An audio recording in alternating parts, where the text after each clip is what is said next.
How are you, booktube? My name is Maria and welcome to my channel MH Books and to the first of my July wrap-ups, and this one is going to be themed on joy and pain, but it's predominantly pain, sorry. All of these books have a strong theme of pain and harsh life circumstances that the characters must be facing, but there is an overriding amount of joy, at least at the end. Okay, the most painful book, as in I really enjoyed reading it, it is actually painful, was actually Heaven by Mieko Kawakami. A lot of people read it last year for Breasts and Eggs, which is a very female orientated book. This one is about 14-year-old children and bullying, and it has a male protagonist. And I thought I'd just start off with a paragraph and a bit, okay? Just so you can get the feel for the writing. Excuse my bad reading.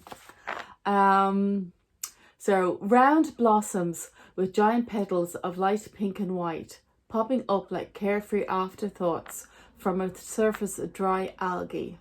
It must have been some kind of flower that only grows in the fall.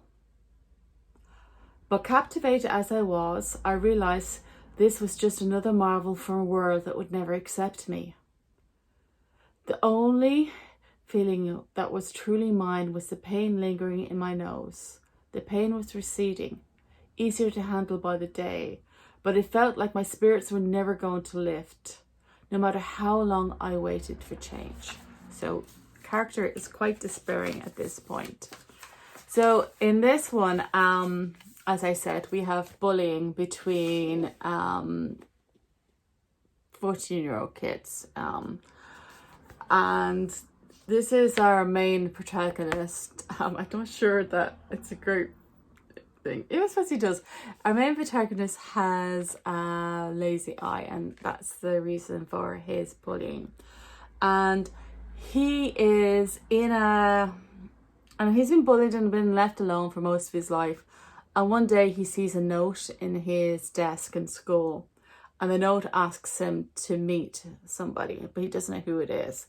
And it turns out to be this 14-year-old girl whose name is Kojima, I'll have to write this, who is also being bullied. She's called Hazmat in her class because she's very unkempt and very dirty. So for different reasons, that the girls in the class are bullying him, the boys tend to bully him. Sorry, the boys tend to bully him and the girls tend to bully her. They're being harshly bullied, and they strike up this friendship, mostly through notes. And the notes are quite lovely. There was a part in Breasts and Eggs where there's a teenage girl writing a diary, which is quite lovely. So the notes that Mieko writes between these two kids, and she shows the progression of their friendship developing and their ability to communicate with each other progressing. And then one day they decide to meet in real life to see heaven. Heaven is to be found out. It is something that you can go and see. It's a real object. But for all the strengths of friendship, bullying still occurs. And it gets worse. It gets extremely graphic.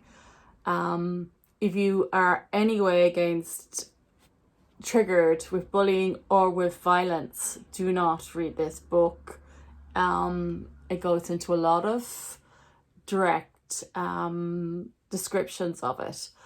And there's questioning between the two young kids as to why this is happening.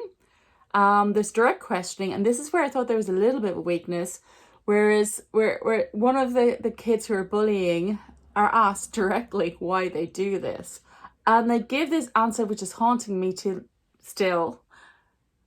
But actually the answer I would have accepted if this had been somebody in their 20s. It was too adult and thought out for a 14-year-old to think. So we put that aside, it's still, this answer could be true. It is probably the reason an awful lot of people in the world do these things.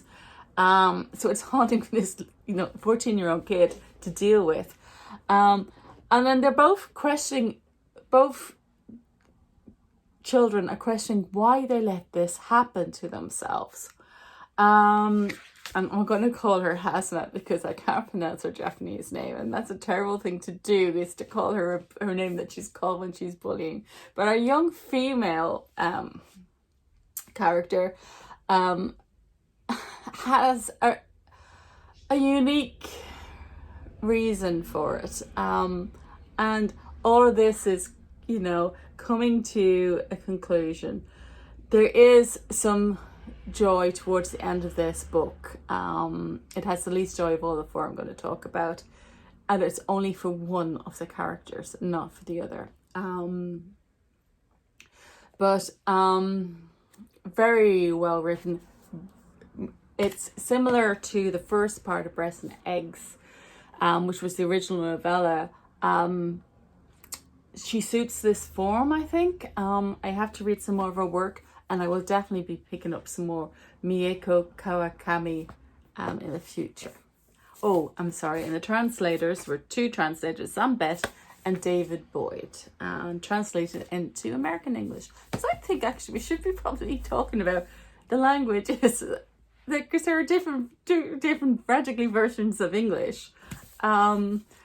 There's European and American. It's just the quick way that I break them down. And it's important that, I mean, I think Japanese fiction should be in American English. I think European fiction should be translated into European English. It doesn't sit right sometimes when they translate it into their own version.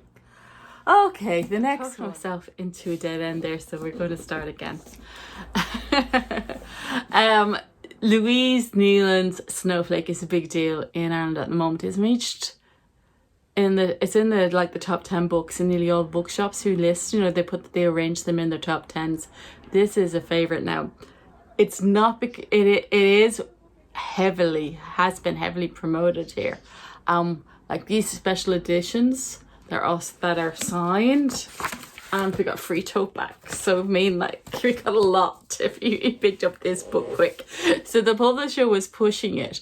But you know what? They didn't make a mistake. This is good. This is really good. It's entertainment. It does include quite a lot of pain in it. But so the publisher is Manilla Press. I really, really, really enjoyed this. It'll almost certainly make my top 10 books this year. And it is far superior than normal people that's being compared to, for sheer entertainment value. They're both very different books and they shouldn't have been compared. The only thing they have in common is they have young protagonists who go to Trinity College in Dublin. But this story is quite different to normal people. In this one we have Debbie. Debbie lives on a dairy farm with her mother, Maeve. So her mother had her when she was 18. So her mother's now 36. So, you know, had her quite young. And her mother is quite, the minimum you'll say is eccentric, who she writes a lot about dreams and things into copybooks. Copybooks are just called Ashling copybooks. That's an Irish brand name, and this will be throughout this book. It is great if you want to learn some Irish vernacular, because it's just used with no explanations given, and you can take it from context what it means. So I'd be interested to hear what other people who are not from Ireland think of just that bits of writing stuff. It's very simply written though, and you will understand everything that's going on. So, and she also has an Uncle Billy who she's terribly fond of, who lives in a caravan, and who watches stars of her and has taught her Greek mythology, and has told her that she should go to Trinity College. He's never been inside the gates, but he has decided that's where people go. So she does, because she's an intelligent enough child, and then young adult, and she wanders off. This is the typical joyous way it's written. It's full of comedic value as well as some really, really harsh things happen in this book. And And like even in like when she starts college, one of the first people she meets is the Vegan Society, and of course she's from a dairy farm. So and she's asked, "What do you think of? What's your first word you think about veganism?" And she goes, "I love Hitler," you know. But he probably wasn't a vegan. So that's just our Snowflake.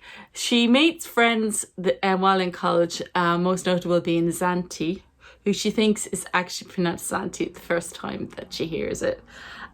Absolutely every single character in this book has a tragic current and backstory. So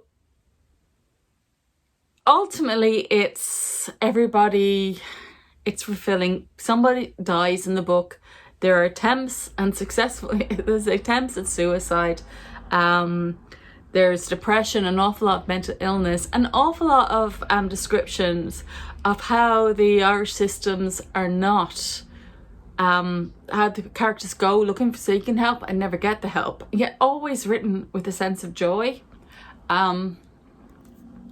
So I really love this book and would strongly recommend it. Another book person who's writing with a sense of joy about her characters is Maggie O'Farrell in Instructions for a Heatwave. This is set in 1976 in London, and it's an Irish immigrant family into London, and they're first generation English, but from a very strong Irish mother, so very strong Irish background. And so Greta is making bread and her husband disappears, and so her grown children come back. So we have Michael Francis, who is having problems with his marriage, and that he was married quite young. He had dreams of doing a PhD, and his wife had her dreams, and they love their children to death, but they're struggling. And we have Monica, who is married a second time who's married a second time, so it's divorced and married a second time. And it's like, why did that happen? Because she's obviously very much in love with her first husband, and is finding it difficult to deal with her step children at the moment. And then we have our beautiful rebellious Aoife, who moved over to New York at a very young age to get away from her family. Aoife had been born later than the other two. She's 8 years younger and had been a rebellious child. She loved words, but never would, as far as they were concerned, refused to read. It's very obvious nowadays why she couldn't read, but in 1976 it was not. Dyslexia wasn't known, and so Aoife and Monica don't talk to each other because, again, something has happened in the background. So you have all these family arguments because they just fight outright, out loud. With Greta, who, even when her husband was missing, introduced the conversation on the phone to her kid saying, "I can't find the key to the shed," because obviously her husband has gone off with the key to the shed because he's missing. So there's a lot of humour. These characters, according to Maggie O'Farrell, basically interrupted her when she was trying to write another novel, and she could hear them arguing in her head, so she had to write them down. We also have, obviously, the disappearance of the dad, the mystery as to why he's disappeared, and the conclusion of that. The dad of all characters appears the least in this book. It's more Greta. But thoroughly enjoyable. Have not read any other Maggie O'Farrell before, but people say it's similar to Hamnet. I don't know. I haven't read it yet, but I must do so. And last but not least, this Monstrosity. We are not ourselves. Monstrosity only because it's huge, because it's a library book and it's huge and it would really hurt you. This is by Matthew Thomas, the only male author in this bunch. And it's essentially about Eileen, a character Eileen, and her two families. her family that, you know, she was the child of. So it's set between 1951 and 2011, over 600 pages, but encompassing 50 years. And Eileen has her two families. So we set off when she's a child, and she's fundamentally looking after her parents. Her mother is a chronic alcoholic, and her father has gambling problems. And then her desire to get married, to get a stability that she never had in childhood, and to own a house. And she marries Ed, and Ed is a research scientist and then a lecturer, and he does not value capitalism, but she really wants a house and, you know, a safety net as a place to stay. So this fundamentally is our story for 250 pages of this marriage, and her looking after people. She's also a nurse. She becomes a mother to Conal, but at 250 pages out of 600, the story turns to what it's essentially about, and this is the hint. She wanted to say, her husband has acted oddly. She wanted to say something acid to humiliate him the way that he humiliated her. The only thing that stopped her was the vague sensation that this was not the man she'd married, that some meta-psychotic transfer had occurred. She sat in the chair with one hand on the table and one embracing the mug, and she begins to understand that there's something fundamentally wrong with Ed. And that's essentially, now, a lot of people already know what this is about. I didn't. I was actually spoiled on Instagram as to actually what was wrong. So I won't directly say it at all. But what is wrong is heartbreaking and portrayed very well, because I have personal experience of it. I loved the human touches of everybody doesn't automatically do what you think that they should want to do. People with no experience don't know what a family member actually wants. There was just scenes at Christmas and things like that. I said, I get that is what an actual family member wants. It's not what you think it is. And it's about how, like, I mean, both her husband and her son deal with this new crisis. And the son dealing with a crisis occurring in his parents. He's been fortunate enough not to have the life that I had, where he had to look after his parents. And now things are different for him as well. And the dealing with this. It is for 600 pages. Remember, it's 50 years. It is actually quite fast paced for the 60 years.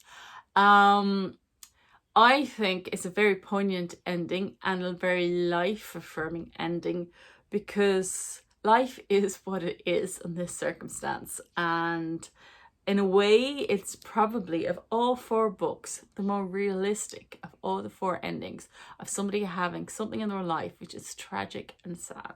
So it's a good one to end on. I buddy read this with Ellen at Big Hard Books and Classics. Thank you very much for the buddy reading, mate. And until next time, I hope that whatever you're reading, that you're enjoying it. Bye now.